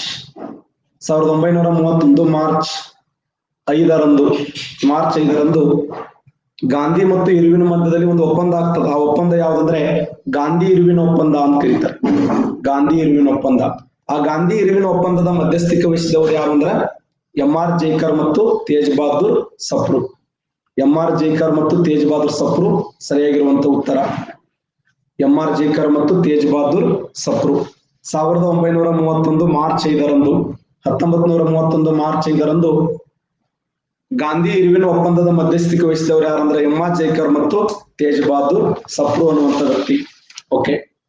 ನಿನ್ನೆ ಅವಧಿಯಲ್ಲಿ ನಾವು ಭಾರತಕ್ಕೆ ಯುರೋಪಿಯನ್ನರ ಆಗಮನದ ಕುರಿತು ಡಿಸ್ಕಸ್ ಮಾಡ್ತಾ ಇದ್ದೇವೆ ಸ್ನೇಹಿತರೆ. ನಮ್ಮ ಭಾರತ ದೇಶಕ್ಕೆ ಬ್ರಿಟಿಷರ ಆಗಮನ ಯಾಕಾಯ್ತು ಅಂತಂದ್ರೆ ನಾನೇನ್ ಹೇಳ್ತಾ ಇದ್ದೆ, ನಮ್ಮ ದೇಶದ ಸಂಪತ್ತು ಅವರನ್ನ ಆಕರ್ಷಣೆ ಮಾಡಿತ್ತು. ಭಾರತ ದೇಶದ ಸಂಪತ್ತು ಅವರಿಗೆ ಅತಿ ಹೆಚ್ಚು ಆಕರ್ಷಣೆ ಮಾಡಿದ್ದರಿಂದ ಭಾರತ ದೇಶಕ್ಕೆ ಅನುಕ್ರಮವಾಗಿ 5 ಜನ ಯುರೋಪಿಯನ್ನರು ಬಂದ್ರು. ಅದರಲ್ಲಿ ಫಸ್ಟ್ ಯಾರಂದ್ರೆ ಪೋರ್ಚುಗಲ್ದವರು ಬಂದ್ರು. ಅಥವಾ ಪೋರ್ಚುಗೀಸರು ಅಂತ ಕರೀತಾರೆ. ಅನುಕ್ರಮವಾಗಿ ಭಾರತ ದೇಶಕ್ಕೆ ಪೋರ್ಚುಗೀಸರು, ಅವರ ನಂತರ ಡಚ್ಚರ ನಂತರ ಇಂಗ್ಲಿಷರು ಅಥವಾ ಬ್ರಿಟಿಷರು, ಅವರ ನಂತರ ಡ್ಯಾನಿಷರು, ಅವರ ನಂತರ ಫ್ರೆಂಚರು. ಭಾರತ ದೇಶಕ್ಕೆ ಪೋರ್ಚುಗಲ್ದವರು, ಡಚ್ಚರು, ಬ್ರಿಟಿಷರು, ಡ್ಯಾನಿಷರು, ಫ್ರೆಂಚರು ಅನುಕ್ರಮವಾಗಿ ಭಾರತ ದೇಶಕ್ಕೆ ಬಂದಂತ ಯುರೋಪಿಯನ್ನರು ಫಸ್ಟ್ ಅಂದ್ರೆ ಪೋರ್ಚುಗಲ್ದವರು, ಅದಾದ ನಂತರ ಡಚ್ಚರು, ಅದಾದ ನಂತರ ಬ್ರಿಟಿಷರು, ಅದಾದ ನಂತರ ಡ್ಯಾನಿಷರು, ಅದಾದ ನಂತರ ಫ್ರೆಂಚರು. ನಾಳೆ ಅನುಕ್ರಮವಾಗಿ ಕೇಳ್ತಾನೆ, ಫಸ್ಟ್ ಯಾರು ಬಂದ್ರು, ಸೆಕೆಂಡ್ ಯಾರು ಬಂದ್ರು, ಥರ್ಡ್ ಯಾರು ಬಂದ್ರು, ಫೋರ್ತ್ ಯಾರು ಬಂದ್ರು, ಫಿಫ್ತ್ ಯಾರು ಬಂದ್ರು ಅಂತ. ಪೋರ್ಚುಗಲ್ದವರು ಭಾರತ ದೇಶಕ್ಕೆ ಎಂಟ್ರಿ ಕೊಟ್ಟಿದ್ದು ನಾನು ಇನ್ನು ಹೇಳ್ತಾ ಇದ್ದೆ ನಿಮಗೆ 1497. ಹೌದಾ? ಭಾರತ ದೇಶಕ್ಕೆ 1497 ಮೇ 17ರಂದು 1498 ಮೇ 17ರಂದು ಭಾರತ ದೇಶಕ್ಕೆ ಪೋರ್ಚುಗಲ್ ಅಂದ್ರೆ ಭಾರತಕ್ಕೆ ಬಂದ ಮೊದಲ ಯುರೋಪಿಯನ್ನರು ಪೋರ್ಚುಗಲ್ದವರೇ. ಈ ದೇಶ ಬಿಟ್ಟು ಕೊನೆಗೆ ಹೋದವರು ಪೋರ್ಚುಗಲ್ದವರೇ. ಭಾರತಕ್ಕೆ ಬಂದ ಮೊದಲ ಯುರೋಪಿಯನ್ನರು ಪೋರ್ಚುಗಲ್ದವರೇ, ಈ ದೇಶ ಬಿಟ್ಟು ಕೊನೆಗೆ ಹೋದವರು ಪೋರ್ಚುಗಲ್ದವರೇ. ಭಾರತಕ್ಕೆ 1498 ಮೇ 17ರಂದು ಕೇರಳದ, ಯಾಕಂದ್ರೆ ಇವರು ಭಾರತಕ್ಕೆ ಬಂದಿದ್ದು 1498 ಮೇ 17ರಂದು, ನಮ್ಮ ದೇಶ ಬಿಟ್ಟು ಹೋಗಿದ್ದು ನಾ ಹೇಳಿದ್ದೆ ನಿಮಗೆ 1961 ಡಿಸೆಂಬರ್ 19ರಂದು. ಭಾರತಕ್ಕೆ ಬಂದ ಮೊದಲ ಯುರೋಪಿಯನ್ನರು ಪೋರ್ಚುಗಲ್ದವರೇ, ಈ ದೇಶ ಬಿಟ್ಟು ಕೊನೆಗೆ ಹೋದವರು ಪೋರ್ಚುಗಲ್ದವರೇ. ಸರ್, ಇವರು ನಮ್ಮ ದೇಶಕ್ಕೆ ಅನುಕ್ರಮವಾಗಿ ಬಂದ್ರು. ಆದ್ರೆ ಇವ್ರ ಮೇಲೆ ಒಂದು ಕ್ವಶನ್ ಕೇಳ್ತಾನೆ, ಏನು ಅಂತಂದ್ರೆ ಭಾರತ ದೇಶಕ್ಕೆ ಜಲಮಾರ್ಗವನ್ನು ಆವಿಷ್ಕಾರ ಮಾಡಿದವನು ವಾಸ್ಕೋ ಡಿ ಗಾಮ. ಆ ವಾಸ್ಕೋ ಡಿ ಗಾಮ ಭಾರತ ಜಲಮಾರ್ಗವನ್ನು ಕಂಡುಹಿಡಿತಾನೆ. ಹಾಗಾದ್ರೆ ಜಲಮಾರ್ಗವನ್ನು ಕಂಡುಹಿಡಿದಂತ ವಾಸ್ಕೋ ಡಿ ಗಾಮನನ್ನ ಭಾರತ ದೇಶದಲ್ಲಿ ವೆಲ್ಕಮ್ ಮಾಡಿಕೊಂಡಂತ ದೊರೆ ಯಾರು ವೆಲ್ಕಮ್ ಮಾಡ್ಕೊಂಡ್ರು? ಶಮಾಶ್. ಜಾಮೋರಿನ್ ಅನ್ನುವಂತ ದೊರೆ ಅಲ್ಲ ಆತ. ಜಾಮೋರಿನ್ ಅನ್ನುವಂತ ಒಂದು ಮನೆತನದ ಹೆಸರು ಅದು. ವಾಸ್ಕೋ ಡಿ ಗಾಮ ಭಾರತ ದೇಶಕ್ಕೆ ಬರ್ತಾನೆ. ಆ ಭಾರತ ದೇಶಕ್ಕೆ ಬಂದಂತ ಸಮಯದಲ್ಲಿ ಆತನನ್ನ ವೆಲ್ಕಮ್ ಮಾಡಿಕೊಂಡವರು ಯಾರು ಅಂತ ಕೇಳ್ತಾರೆ. ಆತನನ್ನು ವೆಲ್ಕಮ್ ಮಾಡಿಕೊಂಡಂತ ವ್ಯಕ್ತಿ ಯಾರು ಅಂದ್ರೆ ಜಾಮೋರಿನ್ ಅನ್ನುವಂತ ವ್ಯಕ್ತಿ ಅಲ್ಲ, ಮಾನವಿಕ್ರಮ. ರಣವಿಕ್ರಮ ಅಂತ ಯಾವ ರಣವಿಕ್ರಮನವ? ಮಾನವಿಕ್ರಮ ಹಿಂದೂ ಅರಸನಾಗಿರುವಂತ ಕೇರಳದ ಹಿಂದೂ ದೊರೆಯಾಗಿರುವಂತ ಮಾನವಿಕ್ರಮ, ರಣವಿಕ್ರಮದ ನೆನಪಿಡಿ, ಮಾನವಿಕ್ರಮ ಅಂತ ನೆನಪು. ಮಾನುವಲೇ ವಿಜಪ್ಪ ಮಾನವಿಕ್ರಮ ಅನ್ನುವಂತ ವ್ಯಕ್ತಿ ಈತ ಜಾಮೂರಿನ ಅರಸನಾಗಿರುವಂತ ಮಾನವಿಕ್ರಮ ಈತನನ್ನ ಬರಮಾಡಿಕೊಳ್ತಾನೆ. ಒಟ್ಟು ಭಾರತ ದೇಶದಲ್ಲಿ 6 ತಿಂಗಳ ವ್ಯಾಪಾರವನ್ನು ಮಾಡಿ ತಾನು ವ್ಯಯ ಮಾಡಿದಂತ 60 ಪಟ್ಟುಗಿಂತ ಹೆಚ್ಚು ಅಮೌಂಟ್ ಅನ್ನು ತೆಗೆದುಕೊಂಡು ತನ್ನ ದೇಶಕ್ಕೆ ಹೋಗ್ತಾನೆ ವಾಸ್ಕೋಡಿಗಾಮ ತನ್ನ ಜೀವನದಲ್ಲಿ ಆ 10 ತಿಂಗಳ ಇತ್ತಲ್ಲ, ಆ 10 ತಿಂಗಳದ ಪ್ರಯಾಣದ ಅವಧಿಯನ್ನು ಒಂದು ಗ್ರಂಥದಲ್ಲಿ ಬರೀತಾನೆ. ಒಂದು ಅಮೃತ ಶಿಲೆಯನ್ನು ನಿರ್ಮಾಣ ಮಾಡ್ತಾನೆ. ಆ ಶಿಲೆಯಲ್ಲಿ ತನ್ನೆಲ್ಲ ವಿಚಾರಗಳನ್ನ ಬರೆದಿಟ್ಟಂತ ವ್ಯಕ್ತಿ ವಾಸ್ಕೋಡಿಗಾಮ ನಂತರ ಭಾರತ ದೇಶಕ್ಕೆ ಬಂದಂತ ಇನ್ನೊಬ್ಬ ಪೋರ್ಚುಗಲ್ ನಾವಿಕ ಯಾರಂದ್ರೆ ಕ್ಯಾಬ್ರಲ್ ಅನ್ನುವಂತ ವ್ಯಕ್ತಿ ಬರ್ತಾನೆ. ಕೇಬ್ರಾಲ್ ಯಾವ ವರ್ಷ ಭಾರತಕ್ಕೆ ಬರ್ತಾನಂದ್ರೆ 1500ರಲ್ಲಿ ಕೇಬ್ರಾಲ್ ಅನ್ನುವಂತ ವ್ಯಕ್ತಿ ಭಾರತಕ್ಕೆ ಬರ್ತಾನೆ. 1500 ಏಪ್ರಿಲ್ 22ರಂದು ಏಪ್ರಿಲ್ 22ರಂದು ಬ್ರೆಜಿಲ್ ದೇಶವನ್ನು ಆವಿಷ್ಕಾರ ಮಾಡಿದಂತ ವ್ಯಕ್ತಿ ಈತ. ಬ್ರೆಜಿಲ್ ದೇಶವನ್ನು ಆವಿಷ್ಕಾರ ಮಾಡಿದಂತ ಕೇಬ್ರಲ್ ಭಾರತ ದೇಶಕ್ಕೆ ಬಂದನು. ಭಾರತಕ್ಕೆ ಬಂದಂತ 2ನೇ ಪೋರ್ಚುಗಲ್ ನಾವಿಕ ಯಾರಂದ್ರೆ ಕೇಬ್ರಾಲ್.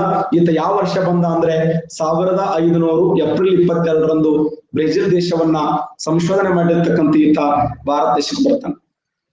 ಆದ್ರೆ ಭಾರತ ದೇಶಕ್ಕೆ ಬಂದಂತ ಕೇಬ್ರಲ್ ಸುಮ್ಕುದರಂಗಿಲ್ಲ, ಭಯಂಕರ ಕಿಡಿಗೇಡಿಯವ. ಜಾಮೂರಿನೊಂದಿಗೆ ಜಗಳ ಮಾಡಿ ಮೆಟ್ಲು ಹೊಡೆದಾಡಿ ಅವ ಹೊಡೆದು ನಮ್ಮ ಭಾರತವನ್ನು ಬಿಟ್ಟು ಹೋದಂತ ವ್ಯಕ್ತಿ ಯಾರಂದ್ರೆ ಕೇಬ್ರಲ್.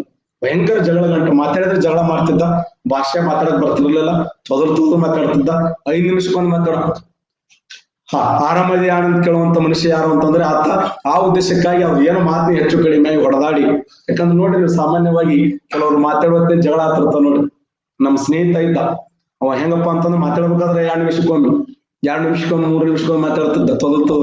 ಅವ ಪೊಲೀಸ್ ಮಾಡಕತ್ತಾನ. ವೇಟ್ ಮಾಡು, ನಮ್ಗ ಇದ್ದಂದ್ರೆ ಮಾತನಾಡುವಂತ ಸಮಯದಲ್ಲಿ ತೊದಲಿಸ್ತಾ ಇದ್ದ. ಆ ತೊದಲು ನುಡಿಯಿಂದ ಬಹುಶಃ ಏನಂದ್ರೆ ಹೆಚ್ಚು ಕಡಿಮೆ ಆಗಿರ್ಬೋದು, ಇವರ ಮಧ್ಯದಲ್ಲಿ ಜಗಳ ಆಯ್ತು.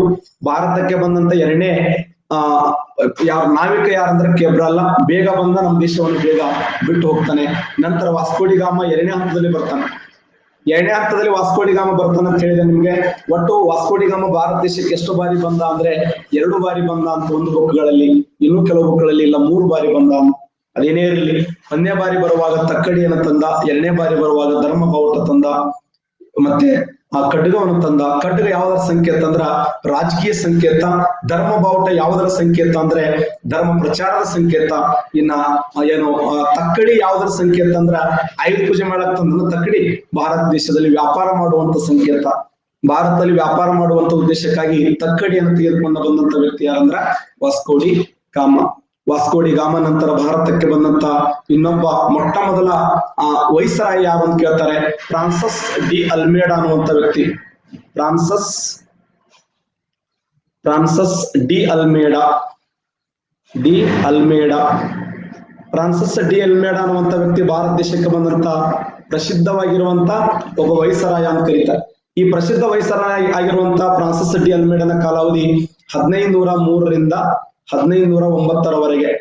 1503ರಿಂದ 1509ರವರೆಗೆ. ಕೆಲವು ಬುಕ್ಗಳಲ್ಲಿ 1505ರಿಂದ 1509 ಅಂತ ಕೊಟ್ಟಿದ್ದಾರೆ. ಫ್ರಾನ್ಸಿಸ್ ಡಿ ಅಲ್ಮೇಡಾನ ಮೇಲೆ ಏನು ಕ್ವಶನ್ ಕೇಳ್ತಾನಂತಂದ್ರೆ, ಕ್ವಶನ್ ನಂಬರ್ 1 ಏನ್ ಕೇಳ್ತಾನಂತಂದ್ರೆ, 1ನೇ ಪಾಯಿಂಟ್, ಈತನ ಮೇಲೆ ಭಾರತ ದೇಶಕ್ಕೆ ಬಂದಂತ ಮೊಟ್ಟ ಮೊದಲ ಪೋರ್ಚುಗಲ್ ವೈಸರಾಯ. Very important. ಭಾರತಕ್ಕೆ ಬಂದ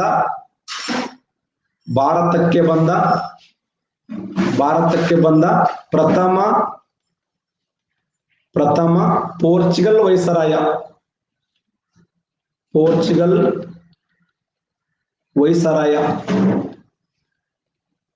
ಭಾರತ ದೇಶಕ್ಕೆ ಬಂದಂತ ಮೊಟ್ಟ ಮೊದಲ ಪೋರ್ಚುಗಲ್ ವೈಸರಾಯ ಅಂದ್ರೆ ಫ್ರಾನ್ಸಿಸ್ಕೋ ಡಿ ಅಲ್ಮೇಡಾ. ಇವನ ಸಾಧನೆ ಏನಾಗಿತ್ತು, ಇವನ ನೀತಿ ಏನಾಗಿತ್ತು? ಈತ ಯಾವ ನೀತಿ ಅನುಸರಿಸಿದ ಅಂತಂದ್ರೆ ಬ್ಲೂ ವಾಟರ್ ಪಾಲಿಸಿ ಅಂತ ಕರೀತಾರೆ. Blue water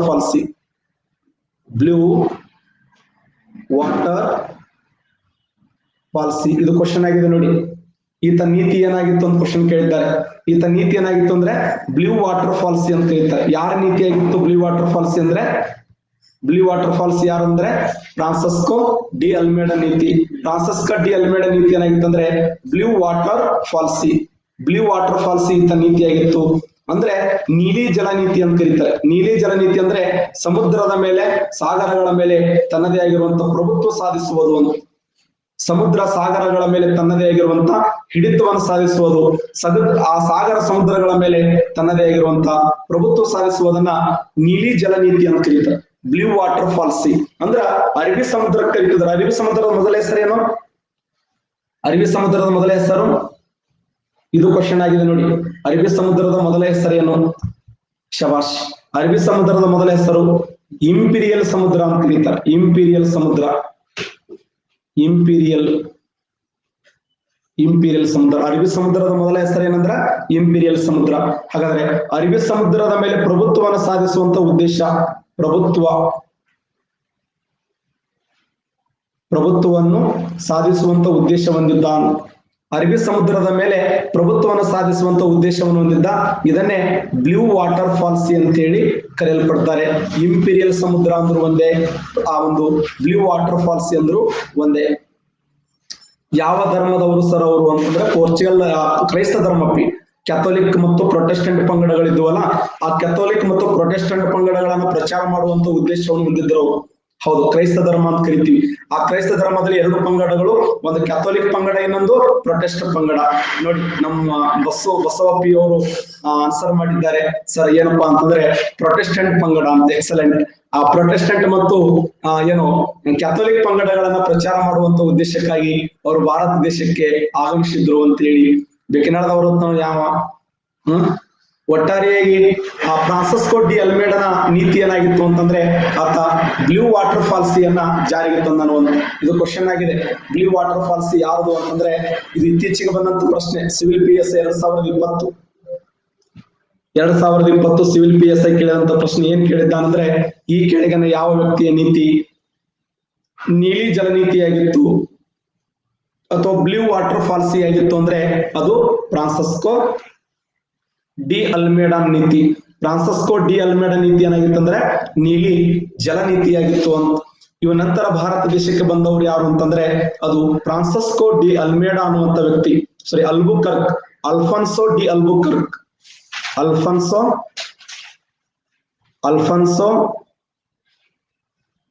D Albuquerque.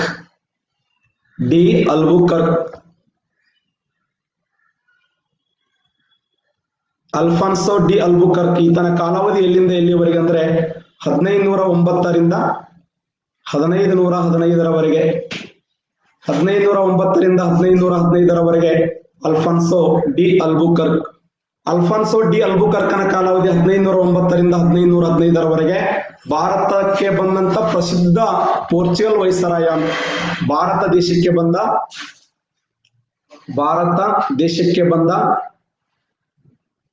ಪ್ರಸಿದ್ಧ ಪೋರ್ಚುಗಲ್ ವೈಸರಾಯ. ಭಾರತ ದೇಶಕ್ಕೆ ಬಂದಂತ ಪ್ರಸಿದ್ಧ ಪೋರ್ಚುಗಲ್ ವೈಸರಾಯ ಅಂದ್ರೆ ಅಲ್ಫಾನ್ಸೋ ಡಿ ಅಲ್ಬುಕರ್ಕ್. ಈತನ ಸಾಧನೆಗಳನ್ನು ನೋಡಿದಾಗ ಈತನ ಒಂದೇ ಸಾಧನೆ ಏನು ಅಂತಂದ್ರೆ 1510ರಲ್ಲಿ ಗೋವಾ ಪ್ರದೇಶವನ್ನು ವಶಪಡಿಸಿಕೊಳ್ತಾನೆ. ಇವನ ಸಾಧನೆ. ಇವ ಯಾರು ಅಂತಂದ್ರೆ ಪೋರ್ಚುಗಲ್ ಸಾಮ್ರಾಜ್ಯದ ಪ್ರಸಿದ್ಧವಾಗಿರುವಂತ ವೈಸರಾಯ. ಪೋರ್ಚುಗಲ್ ಸಾಮ್ರಾಜ್ಯದ ಪ್ರಸಿದ್ಧ ವೈಸರನಾಗಿರುವಂತಹ ಅಲ್ಬುಕರ್ಕನ ಕಾಲಾವಧಿ 1509ರಿಂದ 1515ರವರೆಗೆ. ಭಾರತ ದೇಶಕ್ಕೆ ಬಂದಂತ ಪ್ರಸಿದ್ಧ ಪೋರ್ಚುಗಲ್ ವೈಸರಾಯ ಅಂದ್ರೆ ಅಲ್ಫಾನ್ಸೋ ಡಿ ಅಲ್ಬುಕರ್ಕ್. ಈತ ಯಾರ ಸ್ನೇಹಿತನಾಗಿದ್ದ ಅಂದ್ರೆ ಶ್ರೀಕೃಷ್ಣ ದೇವರಾಯನ ಸ್ನೇಹಿತನಾಗಿದ್ದ. ವಿಜಯನಗರ ಸಾಮ್ರಾಜ್ಯದ ಶ್ರೀಕೃಷ್ಣ ದೇವರಾಯ. ಇದು ಬಹಳ ಸಾರಿ ಕ್ವಶನ್ ಆಗಿದೆ ನೋಡಿ. ಪೋರ್ಚುಗಲ್ ವೈಸರಾಯನಾಗಿರುವಂತ ಈ ಅಲ್ಬುಕರ್ಕ್ ಯಾರ ಸ್ನೇಹಿತನಾಗಿದ್ದ ಅಂದ್ರ ಶ್ರೀಕೃಷ್ಣ ದೇವರಾಯ. ಯಾಕಂದ್ರೆ ಶ್ರೀಕೃಷ್ಣ ದೇವರಾಯನ ಕಾಲಾವಧಿ 1509ರಿಂದ 1529ರವರೆಗೆ. ಶ್ರೀಕೃಷ್ಣ ದೇವರಾಯನ ಕಾಲಾವಧಿ 1509ರಿಂದ 1529ರವರೆಗೆ. ಆತನಿಗೆ ಉತ್ತಮ ತಳಿಯ ಕುದುರೆಗಳನ್ನು ತಂದುಕೊಟ್ಟ, ಆತನಿಗೆ ಉತ್ತಮ ತಳಿಯ ವಸ್ತುಗಳನ್ನು ತಂದುಕೊಟ್ಟ, ಹಲವಾರು ಬೇರೆ ಬೇರೆ ಪಾರ್ಸಲ್ಗಳನ್ನು ತಂದುಕೊಟ್ಟಂತ ವ್ಯಕ್ತಿ ಯಾರಂದ್ರೆ ಅಲ್ಬುಕರ್ಕ್. ಯಾರಿಗೆ ಪಾರ್ಸಲ್ ತಂದು ಕೊಟ್ಟ ಅಂದ್ರ ಶ್ರೀಕೃಷ್ಣ ದೇವರಾಯನಿಗೆ. ಅದಕ್ಕೆ ಶ್ರೀಕೃಷ್ಣ ದೇವರಾಯ ಮತ್ತು ಅಲ್ಬುಕರ್ಕನ ಮಧ್ಯದಲ್ಲಿ ಅನನ್ಯವಾಗಿರುವಂತ ಸಂಬಂಧ ಇತ್ತು. ಒಂದು ಎಂತ ಅನನ್ಯವಾದ ಸಂಬಂಧ ಅಂದ್ರೆ ಹೇಳಲಾಗಷ್ಟು ಮಟ್ಟಿಗೆ ಅನನ್ಯವಾಗಿರುವಂತ ಸಂಬಂಧ ಶ್ರೀಕೃಷ್ಣ ದೇವರಾಯ ಮತ್ತು ಅಲ್ಬುಕರ್ಕನ ಮಧ್ಯದಲ್ಲಿ ಇತ್ತು ಅಂತ ಹೇಳಿ ಅಧ್ಯಯನ ಮಾಡ್ತೀವಿ. ಒಟ್ಟಾರೆಯಾಗಿ ಅಲ್ಬುಕರ್ಕ ಶ್ರೀಕೃಷ್ಣ ದೇವರಾಯನ ಸಹಾಯವನ್ನು ಪಡ್ಕೊಂಡು 1510ರಲ್ಲಿ ಯಾರ ಮೇಲೆ ದಾಳಿ ಮಾಡ್ಲಾಗ್ತದಂದ್ರ ಬಿಜಾಪುರದ ಮೇಲೆ ದಾಳಿ ಮಾಡ್ಲಾಗ್ತದ. ಬಿಜಾಪುರದ ಮೇಲೆ ದಾಳಿ ಮಾಡಿ ಬಿಜಾಪುರದ ಯೂಸುಫ್ ಆದಿಲ್ಶಾಹಿಯನ್ನ, ಯಾಕಂದ್ರೆ ಬಿಜಾಪುರದ ಆದಿಲ್ಶಾಹಿ ಮನೆತನದ ಸ್ಥಾಪಕ ಯಾರಂದ್ರ ಯೂಸುಫ್ ಆದಿಲ್ಶಾಹಿ. ಅಂತ ಯೂಸುಫ್ ಆದಿಲ್ಶಾಹಿಯನ್ನ ಸದೆಬಡಿದು ಯೂಸುಫ್ ಆದಿಲ್ಶಾಹಿಯನ್ನ ಕೊಂದು ಆ ಯೂಸುಫ್ ಆದಿಲ್ಶಾಹಿಯಿಂದ ಯಾವ ಪ್ರದೇಶವನ್ನು ವಶಪಡಿಸಿಕೊಂಡ ಅಂದ್ರೆ ಗೋವಾ ಪ್ರದೇಶವನ್ನು ವಶಪಡಿಸಿಕೊಂಡ. ಗೋವಾ ಇದರ ಮೊದಲ ಹೆಸರು ಏನು ಅಂತಂದ್ರೆ ಗೋವಾದ ಮೊದಲ ಹೆಸರು ಏನು? ಗೋವಾದ ಮೊದಲ ಹೆಸರು ಯಾರು ಹೇಳ್ತಾರೋ ನೋಡಮ್ಮ. ಗೋವಾದ ಮೊದಲ ಹೆಸರು ಏನಂದ್ರ ರೇವತಿಪುರ ಅಂತ ಕರೀತಾರೆ. ರೇವತಿಪುರ ಬಹಳ ಫೇಮಸ್ ಆಗಿರುವಂತ ಊರದು ರೇವತಿಪುರ. ಗೋವಾದ ಮೊದಲ ಹೆಸರು ಯಾವಂದ್ರೆ ರೇವತಿಪುರ. ಆ ರೇವತಿಪುರವನ್ನ ತನ್ನ ರಾಜಧಾನಿಯನ್ನಾಗಿ ಮಾಡಿಕೊಂಡು ಎಲ್ಲಿಂದ ಎಲ್ಲಿಯವರೆಗೆ ಅಂತಂದ್ರೆ ಸರಿಸುಮಾರು 1510ರಿಂದ 1961 ಡಿಸೆಂಬರ್ 19ರವರೆಗೆ ಆ ನಗರವನ್ನ ವಶಪಡಿಸಿಕೊಳ್ಳಲಾಗ್ತದ. ರೇವತಿಪುರ ಯಾವ ಪಾರ್ವತಿಪುರ ಅನ್ನೋ ಇವನು ಅನ್ನೋದು ಬರುತ್ತೆ ತೀರ್ಥಸ್ಥಾನ ಅಂದ್ರೆ ರೈಟ್ ಆನ್ಸರ್. 90 ತೋಣ್ ಫೋನ್ ಹಸ್ತಾನ ಇರುವಂತ ಉತ್ತರ ಏನು ಅಂತಂದ್ರೆ ಇದರ ಮೊದಲ ಹೆಸರು ಏನಂದ್ರೆ ರೇವತಿಪುರ ಅಂತ ಕರೀತಾರೆ. ರೇವತಿಪುರ ಯಾವ ಊರಿನ ಮೊದಲ ಹೆಸರು ರೇವತಿಪುರ ಅಂತಂದ್ರೆ ಅದು ಗೋವಾದ ಹೆಸರು. ಗೋವಾ ಯಾವ ನದಿಯ ದಂಡೆಯ ಮೇಲೆ ಇದೆ ಅಂದ್ರ ಜುವಾರಿ ನದಿಯ ದಂಡೆಯ ಮೇಲೆ ಕಂಡು ಬರುತ್ತೆ. ಗೋವಾ ಯಾವ ನದಿಯ ದಂಡೆಯ ಮೇಲೆ ಅಂದ್ರೆ ಜುವಾರಿ ನದಿಯ ದಂಡೆಯ ಮೇಲೆ. ಮಹದಾಯಿ ನದಿ ಹರಿತದ ಆ ರಾಜ್ಯದಲ್ಲಿ ಫೇಮಸ್. ಒಟ್ಟಾರೆಯಾಗಿ ಗೋವಾನ ವಶಪಡಿಸಿಕೊಳ್ಳುವಲ್ಲಿ ಯಶಸ್ವಿಯಾದ ಯಾರು ಅಂದ್ರೆ ಅಲ್ಬುಕರ್ಕ್. ಅಲ್ಬುಕರ್ಕನ ಮತ್ತೊಂದು ಸಾಧನೆ ಏನು ಅಂತಂದ್ರೆ 1511ರಲ್ಲಿ ಆತ ಮಲಕ್ಕ ದ್ವೀಪವನ್ನು ವಶಪಡಿಸಿಕೊಳ್ತಾನೆ. ಮಲಕ್ಕ ದ್ವೀಪವನ್ನು ವಶಪಡಿಸಿಕೊಳ್ತಾನೆ. ಪರ್ಷಿಯಾ ಕೊಲ್ಲಿಯ ಓರ್ಮೋಸ್ ದ್ವೀಪವನ್ನು ವಶಪಡಿಸಿಕೊಳ್ತಾನೆ. ಇನ್ನ ಅಂಜು ದ್ವೀಪವನ್ನು ವಶಪಡಿಸಿಕೊಳ್ತಾನೆ. ಅಂಜು ದ್ವೀಪವನ್ನ ದೀವ್ ಮತ್ತು ದಮನ್ಗಳನ್ನು ವಶಪಡಿಸಿಕೊಳ್ತಾನೆ. ದೀವ್ ಮತ್ತು ದಮನ್ ಅನ್ನುವಂತ ಪ್ರದೇಶಗಳನ್ನ ವಶಪಡಿಸಿಕೊಳ್ತಾನೆ. ಇನ್ನ ಕೊಚ್ಚಿನ್ ಅನ್ನುವಂತ ಪ್ರದೇಶವನ್ನು ವಶಪಡಿಸಿಕೊಳ್ತಾನೆ. ನಾಳೆ ಕ್ವಶನ್ ಕೇಳ್ತಾರೆ ಏನು ಅಂತಂದ್ರೆ ಪೋರ್ಚುಗಲ್ಲರ ಮೊಟ್ಟ ಮೊದಲ ವಸಾಹತು ಕೇಂದ್ರ ಯಾವುದು? ಪೋರ್ಚುಗಲ್ಲರ ಮೊಟ್ಟ ಮೊದಲ ವಸಾಹತು ಕೇಂದ್ರ ಯಾವುದು? ಪೋರ್ಚುಗಲ್ಲರ ಮೊದಲ ವಸಾಹತು ಕೇಂದ್ರ ಎಕ್ಸಲೆಂಟ್ ಕೊಚ್ಚಿನ್ ಅವರ ಮೊಟ್ಟ ಮೊದಲ ವಸಾಹತು ಕೇಂದ್ರ ಕೊಚ್ಚಿನ್. ಪೋರ್ಚುಗಲ್ಲರ ಮೊಟ್ಟ ಮೊದಲ ವಸಾಹತು ಕೇಂದ್ರ ಯಾವಂದ್ರ ಕೊಚ್ಚಿನ್ ಅವರ ಮೊಟ್ಟ ಮೊದಲ ವಸಾಹತು ಕೇಂದ್ರ ಕೊಚ್ಚಿನ್ ಎಲ್ಲಿದೆ ಅಂತಂದ್ರೆ ಪ್ರೆಸೆಂಟ್ ಕೇರಳ ರಾಜ್ಯದಲ್ಲಿ ಕಂಡು ಬರುತ್ತದೆ. ಕೇರಳದ ಕೊಚ್ಚಿನದಲ್ಲಿ ಅವರು ತಮ್ಮ ಪ್ರಥಮ ವಸಾಹತು ಮಳಿಗೆಯನ್ನಾಗಿ ನಿರ್ಮಾಣ ಮಾಡಿದ್ರು. ಹೌದಾ, ಗೋವಾ ಅವರ ರಾಜಧಾನಿಯಾಗಿತ್ತು. ಹೀಗೆ ಬಹುಶಃ ಬಹಳ ಒಳ್ಳೆ ಕೆಲಸಗಳನ್ನು ಮಾಡ್ತಾನೆ. ಸ್ಥಳೀಯರೊಂದಿಗೆ ಪೋರ್ಚುಗೀಸರು ಏನ್ ಮಾಡ್ತಾರೆ ಅಂದ್ರೆ ವೈವಾಹಿಕ ಸಂಪರ್ಕಗಳನ್ನ ಅಂದ್ರೆ ವಿವಾಹಗಳನ್ನ ಮಾಡಿಸ್ತಾನೆ. ಮದುವೆಗಳನ್ನ ಮಾಡಿಸುವುದರ ಮೂಲಕ ಅಂದ್ರೆ ಪೋರ್ಚುಗಲ್ ಯುವತಿಯರನ್ನು ಕೊಡೋದು, ನಮ್ಮ ಭಾರತೀಯ ಯುವತಿಯರನ್ನು ಮದುವೆ ಆಗೋದು, ಈ ತರ ನಮ್ಗೆ ಯಾವ ತರಪ್ಪ ಅಂದ್ರೆ ಒಂಥರ ಬೀಗರಾದಂಗ ಆದ್ರು ಪೋರ್ಚುಗಲ್ದವರು. ಅವ್ರ ಮಧ್ಯೆ ನಮ್ಮ ಮಧ್ಯದಲ್ಲಿ ಅನನ್ಯವಾಗಿರುವಂತ ಸಂಬಂಧ, ರಕ್ತ ಸಂಬಂಧ ಬೆಳೆಯುವಲ್ಲಿ ಯಶಸ್ವಿಯಾಯಿತು. ಆ ಉದ್ದೇಶಕ್ಕಾಗಿ ಅಲ್ಬುಕರ್ಕ್ ಏನ್ ಮಾಡಿದ ಅಂತಂದ್ರೆ ಭಾರತ ಹಾಗೂ ಪೋರ್ಚುಗಲ್ ದೇಶಗಳ ಮಧ್ಯದಲ್ಲಿ ಒಂಥರ ಬೀಗರ ರಾಷ್ಟ್ರವನ್ನಾಗಿ ನಿರ್ಮಾಣ ಮಾಡುವಲ್ಲಿ ಯಶಸ್ವಿಯಾಗಿರುವಂತ ಒಬ್ಬ ನಾಯಕ ಯಾರಂದ್ರೆ ಅಲ್ಬುಕರ್ಕ್. ಎಂತ ಅಲ್ಬುಕರ್ಕ್ ಒಬ್ಬ ಎಷ್ಟರ ಮಟ್ಟಿಗೆ ದಕ್ಷ ಅಧಿಕಾರಿಯಾಗಿದ್ದ ಅಂದ್ರೆ ರಾಬರ್ಟ್ ಕ್ಲೈವ್ನ ಗುಣಗಳನ್ನು ಹೊಂದಿದ್ದ. ಇತಿಹಾಸಕಾರ ಹೇಳ್ತಾರೆ ಈತ ಎಂತ ಗುಣಗಳನ್ನು ಹೊಂದಿದ್ದ ಅಂದ್ರೆ ರಾಬರ್ಟ್ ಕ್ಲೈವ್ ಹೆಂಗ ಬ್ರಿಟಿಷ್ ಸಾಮ್ರಾಜ್ಯದ ನಿಜವಾದ ಸಂಸ್ಥಾಪಕನಾಗಿರುವಂತ ರಾಬರ್ಟ್ ಕ್ಲೈವ್ ದ್ವಿಮುಖ ಸರ್ಕಾರವನ್ನು ಜಾರಿಗೆ ತಂದ, ಬಂಗಾಳದ ಮೊದಲ ಗವರ್ನರ್ ಆಗಿ ಸೇವೆಯನ್ನು ಮಾಡ್ತಿದ್ನಲ್ಲ ಅಂತ ರಾಬರ್ಟ್ ಕ್ಲೈವ್ನ ಗುಣಗಳನ್ನು ಹೊಂದಿದಂತ ವ್ಯಕ್ತಿ ಯಾರಂದ್ರೆ ಈ ಅಲ್ಬುಕರ್ಕ್ ಅನ್ನುವಂತ ವ್ಯಕ್ತಿ. ಆದ್ರ ಒಂದು ನೋವಿನ ಸಂಗತಿ ಏನಂದ್ರೆ ಅಲ್ಬುಕರ್ಕ್ 1515ರಲ್ಲಿ ನಮ್ಮನ್ನ ಅಗಲ್ತಾರೆ. ಅವ್ರು ಉಸಿರು ನಿಂತು ಹೋಗ್ತದೆ. ಆ ಹೋರಾಟದ ಧ್ವನಿ ನಮ್ಮನ್ನ ಅಗಲ್ತದೆ. ಯಾವ ವರ್ಷ ಅಂದ್ರೆ 1511ರಲ್ಲಿ. 1515ರಲ್ಲಿ ಆ ವ್ಯಕ್ತಿ ನಮ್ಮನ್ನ ಅಗಲ್ತಾನೆ. ಆತನ ಸಮಾಧಿ ಎಲ್ಲಿದೆ ಅಂತಂದ್ರೆ ಯಾವ ನಂತರ ಬಂದಂತ ಅಧಿಕಾರಿಗಳು ಹೆಂಗಿದ್ರು ಅಂದ್ರೆ ಸೇಮ್ ಟು ನೀವ್ ಹೆಂಗದ್ರಲ್ಲ ಹಂಗೆ ಅದ್ರು. ಅಂದ್ರೆ ಬೆಸ್ಟ್ ಎಕ್ಸಾಂಪಲ್ ಅಂದ್ರೆ ನಿಮಗೆ ಯಾರು ಅಂತಂದ್ರೆ ಅಲ್ಬುಕರ್ಕ್ ನಂತರ ಬಂದಂತ ಅಧಿಕಾರಿಗಳು. ಅವರು ಅಸಮರ್ಥರಾಗಿದ್ರು. ಆರಾಮ್ ಊಟ ಮಾಡಿ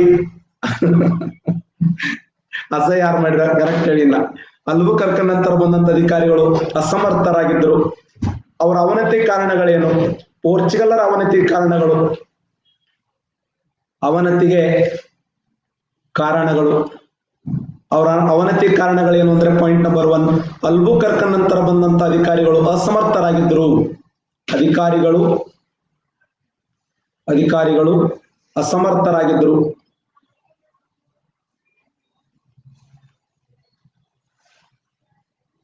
ಅಲ್ಬುಕರ್ಕ್ ನಂತರ ಬಂದಂತ ಅಧಿಕಾರಿಗಳು ಹೆಂಗಿದ್ರು ಅಂದ್ರೆ ಅಸಮರ್ಥರಾಗಿದ್ರು. ಪಾಯಿಂಟ್ ನಂಬರ್ 1, ವ್ಯಾಪಾರಕ್ಕೆ ಮಾತ್ರ ಸೀಮಿತರಾಗಿದ್ರು ಅಂತವ್ರು.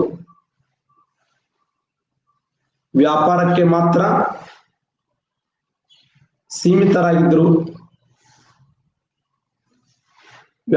ಮಾತ್ರ ಸೀಮಿತರಾಗಿದ್ರು. ನಂತರ ಬ್ರೆಜಿಲ್ ದೇಶದ ಕಡೆಗೆ ಹೆಚ್ಚಿನ ಗಮನವನ್ನು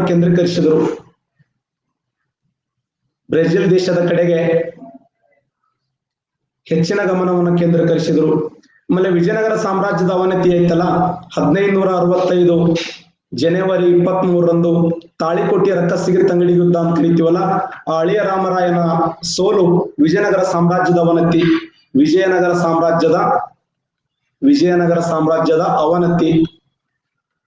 ಸಾಮ್ರಾಜ್ಯದ ಅವನತಿ ಈ ಒಂದು ಪೋರ್ಚುಗಲ್ ಸಾಮ್ರಾಜ್ಯದ ಅವನತಿಗೆ ಒಂದು ಕಾರಣ ಆಯಿತು. ಭಾರತೀಯರೊಂದಿಗೆ ವೈವಾಹಿಕ ಸಂಬಂಧ ಬೆಳೆಸಲು ಯತ್ನಿಸಿದ್ರಲ್ಲ, ಇದನ್ನ ಎಷ್ಟೋ ಜನ ವಿರೋಧ ಮಾಡಿದರು.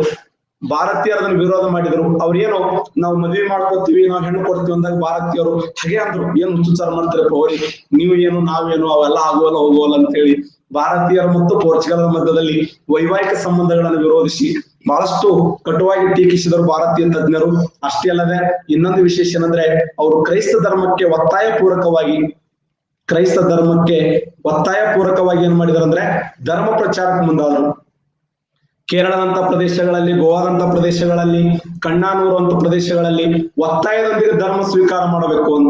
ಬಟ್ ನಮ್ಮ ಭಾರತ ಸಂವಿಧಾನದ 25ನೇ ವಿಧಿ ಏನ್ ಹೇಳ್ತಂದ್ರೆ, ಧರ್ಮವನ್ನು ಸ್ವೀಕಾರ ಮಾಡ್ಬೇಕಾದ್ರೆ ತನ್ನ ಅಂತಃಸಾಕ್ಷಿಗೆ ಯಾವ ಸರಿ ಅನಿಸ್ತದಲ್ಲ ಆ ಧರ್ಮವನ್ನು ಸ್ವೀಕಾರ ಮಾಡುವ ಅಂತ ಹೇಳಿ ನಮ್ಮ ಭಾರತ ಸಂವಿಧಾನದ 25ನೇ ವಿಧಿ ಹೇಳ್ತದೆ. 26ನೇ ವಿಧಿ ಹೇಳ್ತದೆ ಧಾರ್ಮಿಕ ಸಂಘ ಸಂಸ್ಥೆಗಳನ್ನು ಕಟ್ಟಬಹುದು ಅಂತ. 27ನೇ ವಿಧಿ ಹೇಳ್ತದೆ ಧಾರ್ಮಿಕ ತೆರಿಗೆಯನ್ನು ಸಂಗ್ರಹ ಮಾಡಬಹುದು. ಇನ್ನು ಸರ್ಕಾರ ಆ ಧಾರ್ಮಿಕ ಸಂಸ್ಥೆಗಳ ಮೇಲೆ ತೆರಿಗೆ ಹಾಕಂಗಿಲ್ಲ. 28ನೇ ವಿಧಿ ಭಾರತದಲ್ಲಿ ಶಾಲಾ ಕಾಲೇಜುಗಳಲ್ಲಿ ಧರ್ಮ ಪ್ರಚಾರವನ್ನು ಮಾಡಬಹುದು ಅಂತ. ಆದ್ರೆ ಗೌರ್ಮೆಂಟ್ ಸ್ಕೂಲ್ಗಳನ್ನು ಹೊರತುಪಡಿಸಿ ಅಲ್ಲ, ಇವುಗಳನ್ನ ನೋಡಿ ನಾವು ಭಾರತ ಸಂವಿಧಾನದಲ್ಲಿ, ಯಾಕಂದ್ರೆ ಅವೆಲ್ಲ ನಿಮ್ಗೆ ಗೊತ್ತಿರೋ ಮನನ ಆಗ್ಬೇಕು. ಆದ್ರೆ ಇವ್ರು ಏನ್ ಮಾಡಕತ್ತಾರಂದ್ರ ಬಹಿರಂಗವಾಗಿ ಧರ್ಮ ಪ್ರಚಾರಕ್ಕೆ ಮುಂದ್ ಮಾಡಿದ್ರು. ಧರ್ಮ ಪ್ರಚಾರವನ್ನು ಮಾಡಿ ಧರ್ಮದ ವಿಚಾರಗಳನ್ನು ಹೇಳುವುದರ ಮೂಲಕ ಹೇಗಾದ್ರೂ ಮಾಡಿ ನಾವು ಭಾರತ ದೇಶದಲ್ಲಿ ಕ್ರೈಸ್ತ ಧರ್ಮವನ್ನು ಒತ್ತಾಯ ಮೇರೆಗೆ ನಾವು ಬಿತ್ತನೆ ಮಾಡಬೇಕು ಅನ್ನುವಂತ ಹಠವನ್ನು ತೊಟ್ರು, ಆ ಛಲವನ್ನು ತೊಟ್ರು. ಆ ಹಠ, ಆ ಛಲ ಭಾರತೀಯರ ಮೇಲೆ ಗಾಢವಾದ ಪ್ರಭಾವ ಬೀರಿದ್ದರಿಂದ ಬ್ರಿಟಿಷರ ವಿರುದ್ಧ ಹೋರಾಟ ಬಂದ್ರು ಅಂತ. ಅಷ್ಟೇ ಅಲ್ಲದೆ ನಿಮ್ಗೆಲ್ಲ ಗೊತ್ತದ 1580ರಾಗ ಬಹಳ ಅಸಹ್ಯ ಇದೆ. 1580ರಾಗ ಏನಾಯ್ತಂದ್ರ ಸ್ಪೇನ್ ದೇಶ ಪೋರ್ಚುಗಲ್ ದೇಶವನ್ನು ವಶಪಡಿಸಿಕೊಳ್ತು. ಒಂದು ಸಣ್ಣ ಸ್ಪೇನ್ ದೇಶ ಪೋರ್ಚುಗಲ್ ದೇಶವನ್ನು ವಶಪಡಿಸಿಕೊಳ್ತು ಅಂತ. ಸ್ಪೇನ್ ದೇಶ ಪೋರ್ಚುಗಲ್ ದೇಶವನ್ನು ವಶಪಡಿಸಿಕೊಳ್ತು. Very important. ಸ್ಪೇನ್ ದೇಶವು ಪೋರ್ಚುಗಲ್ ದೇಶವನ್ನು ವಶಪಡಿಸಿಕೊಂಡ ನಿಮಿತ್ತವಾಗಿ, ಸ್ಪೇನ್ ದೇಶ ಪೋರ್ಚುಗಲ್ ದೇಶವನ್ನು ವಶಪಡಿಸಿಕೊಂಡ ಸಲುವಾಗಿ ನಮ್ಮನ್ನೇ ನಾವು ರಕ್ಷಣೆ ಮಾಡಕ್ಕಾಗಲ್ಲ.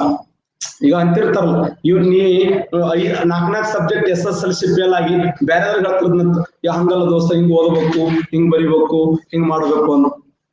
ಏನಂತಾರಲ್ಲ, ಇದ್ಲಿ ಮಸಿ ಬುದ್ಧಿ ಹೇಳ್ತಂತಾರಲ್ಲ, ನಮ್ ಕಡೆ ಇದ್ಲಿ ಮಸಿ ಬುದ್ಧಿ ಹೇಳ್ತಂದಂಗ ಅವರೇ ಪೋರ್ಚುಗಲ್ದವರೇ ಸ್ಪೇನ್ ದೇಶದ ಆಳ್ವಿಕೆ ಒಳಪಟ್ಟಿದ್ದಾರೆ. 1580ರಲ್ಲಿ ಸ್ಪೇನ್ ದೇಶ ಪೋರ್ಚುಗಲ್ ದೇಶವನ್ನು ವಶಪಡಿಸಿಕೊಂಡಿದೆ.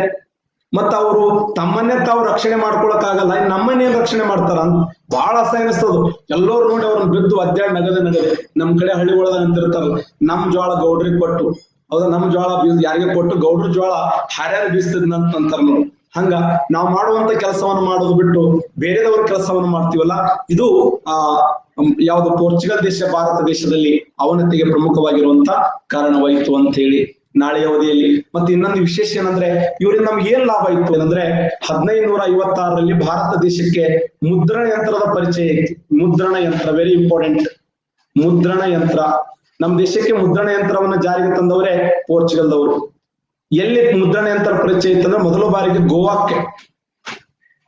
ಗೋವಾಕ್ಕೆ ಮೊದಲ ಬಾರಿಗೆ ಮುದ್ರಣ ಯಂತ್ರವನ್ನ ಪರಿಚಯ ಮಾಡಲಾಯಿತು ಅಂತ. 1556ರಲ್ಲಿ ಭಾರತ ದೇಶಕ್ಕೆ ಮೊಟ್ಟ ಮೊದಲ ಬಾರಿಗೆ ಮುದ್ರಣ ಯಂತ್ರವನ್ನು ಪರಿಚಯ ಮಾಡಿದವರು ಯಾರಂದ್ರೆ ಪೋರ್ಚುಗಲ್ದವರು. ಒಂದು. ಎರಡನೇದ್ದು ಏನು ಅಂತಂದ್ರೆ ಭಾರತೀಯ ಗಿಡಮೂಲಿಕೆಗಳ ಬಗ್ಗೆ ಅಪಾರ ಪ್ರಮಾಣದ ಸಂಶೋಧನೆಗಳಾದವು. ಭಾರತೀಯ ಗಿಡಮೂಲಿಕೆಗಳ ಬಗ್ಗೆ ಅಪಾರವಾದ ಸಂಶೋಧನೆ ಕಾರ್ಯ ಯಾರ ಕಾಲದಲ್ಲಿ ಅಂದ್ರೆ ಅದು ಪೋರ್ಚುಗಲ್ರ ಕಾಲದಲ್ಲಿ. ನಮ್ಮ ದೇಶಕ್ಕೆ ಆಲೂಗಡ್ಡೆ ಪರಿಚಯಿಸಿದವರು ಅವರೇ, ಟಮಾಟಿಯನ್ನು ಪರಿಚಯಿಸಿದವರು ಅವರೇ, ಅನಾನ ಪರಿಚಯಿಸಿದವರು ಅವರೇ, ಪಿರಂಗಿ ಹಣ್ಣನ್ನು ಪರಿಚಯಿಸಿದವರು ಅವರೇ, ಗೋಡಂಬಿಯನ್ನು ಪರಿಚಯಿಸಿದವರು ಅವರೇ, ಮೆಣಸಿನಕಾಯಿ ಪರಿಚಯಿಸಿದವರು ಅವರೇ, ಶೇಂಗಾ ನೆಲಗಡಲೆ ಪರಿಚಯಿಸಿದವರು ಅವರೇ, ಮೆಕ್ಕೆಜೋಳ ಪರಿಚಯಿಸಿದವರು ಅವರೇ, ಉಳ್ಳಾಗಡ್ಡಿ ಪರಿಚಯಿಸಿದವರು ಅವರೇ, ತಂಬಾಕು ಪರಿಚಯಿಸಿದವರು ಅವರೇ. ಮತ್ ಕೇಳಬಾರ್ದು ಮತ್ ನಮ್ಮ ಮಾಡಿದಾರ. ನಮ್ಮಲ್ಲಿ ಏನದವಂತ ನಮ್ಮ ಭಾರತ ದೇಶಕ್ಕೆ ಎಲ್ಲವೂ ಪರಂಗಿ ಹಣ್ಣು ಅಂದ್ರೆ ಪೇರು ಹಣ್ಣು ಅಂತ ಕರೀತಾರಲಿ. ಪೇರಲ, ಮೆಣಸಿನಕಾಯಿ, ನೆಲಗಡಲೆ, ಮೆಕ್ಕೆಜೋಳ, ಈರುಳ್ಳಿ, ತಂಬಾಕ ಇವೆಲ್ಲವುಗಳನ್ನ ಪರಿಚಯಿಸಿದವರು ಯಾರು ಅಂತಂದ್ರೆ ಪೋರ್ಚುಗಲ್ದವರು. ಭಾರತ ದೇಶಕ್ಕೆ ಪಶು ಸಂಗೋಪನೆ ವಿಧಾನವನ್ನು ಪರಿಚಯಿಸಿದರು. ಪಶು ಸಂಗೋಪನೆ ವಿಧಾನವನ್ನ ಭಾರತ ದೇಶಕ್ಕೆ ಪಶು ಸಂಗೋಪನೆ ವಿಧಾನವನ್ನು ಪರಿಚಯಿಸಿದರು. ಉಲ್ಲಾಳದ ಹಬ್ಬಕ್ಕ ಪೋರ್ಚುಗಲ್ ವಿರುದ್ಧ ಹೋರಾಟ ಮಾಡಿರತಕ್ಕಂಥ ಕನ್ನಡದ ರಾಣಿ ಅಂತ ಕರಿತೀವಿ. ಹೀಗೆ ಅವರಿಂದ ಕಲೆ, ಸಾಹಿತ್ಯ, ವಿಜ್ಞಾನ, ಗಣಿತ, ತಂತ್ರಜ್ಞಾನ ಹೀಗೆ ಮುಂತಾದ ವಿಚಾರಗಳು ನಮ್ಮ ಭಾರತೀಯರು ಮತ್ತು ಪೋರ್ಚುಗಲ್ಗಳ ಮಧ್ಯದಲ್ಲಿ ಅನನ್ಯವಾಗಿರುವಂತಹ ಸಂಬಂಧಗಳು ಉಂಟಾದವು ಅಂತೇಳಿ ಅಧ್ಯಯನ